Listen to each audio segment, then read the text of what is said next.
Mes chers compatriotes, membres au nom de Conscience du Cameroun, l'année 2014 s'achève. Je sais qu'elle fut rude pour beaucoup d'entre vous. La mauvaise gouvernance du pays, ainsi que les attaques répétées de la nébuleuse terroriste Boko Haram sur notre pays, a continué à faire sentir ses effets pernicieux. Nombreux furent ceux qui n'arrivèrent pas à satisfaire leurs besoins de base en alimentation, santé, éducation et emploi.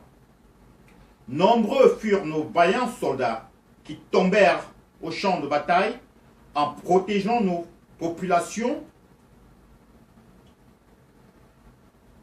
et l'intégrité de notre territoire national.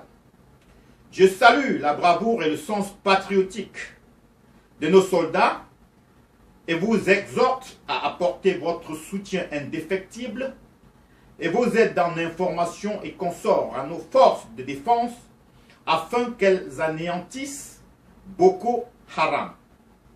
Cela dit, nous sommes conscients du potentiel d'une alternance démocratique à la tête de notre pays à juguler les effets pervers de la malgouvernance politique, administrative et militaire.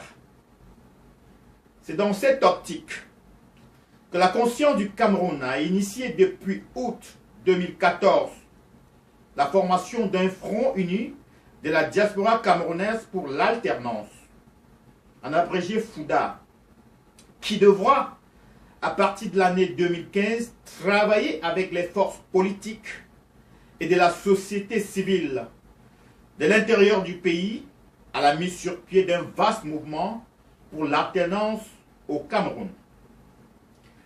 Ma conviction la plus intime pour 2015 est qu'il nous faut continuer inlassablement à renforcer l'unité d'action des forces patriotiques et démocratiques du Cameroun afin de faciliter l'alternance démocratique et pacifique dans notre pays. Obtenir des réformes institutionnelles et électorales pour plus de transparence démocratique sont des objectifs que nous devons atteindre pour envisager sereinement une alternance et une alternative au Cameroun avant ou en 2018. Mon devoir est de privilégier en toutes circonstances l'intérêt général jusqu'à la dernière minute de mon mandat de président de Conscience du Cameroun et de coordonnateur général du FOUDA. Je n'aurai d'autres règles que celle-là.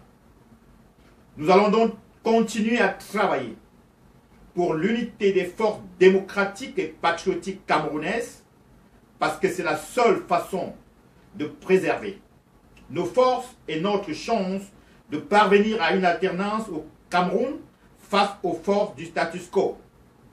C'est la seule façon de redonner espoir aux Camerounais qui sont pour la plupart soucieux d'une alternance pacifique afin d'améliorer leurs conditions de vie. J'ai une pensée particulière pour ceux qui sont dans la peine et le désarroi, spécialement nos soldats blessés au front, ainsi que les familles et amis de ceux des soldats tués au cours de leur mission noble de défense du Cameroun et du peuple camerounais. Nous continuerons à mobiliser toutes nos forces pour nos soldats qui passent cette fin d'année loin de leur famille en risquant leur vie pour défendre notre pays. Mes chers compatriotes, vive le Cameroun!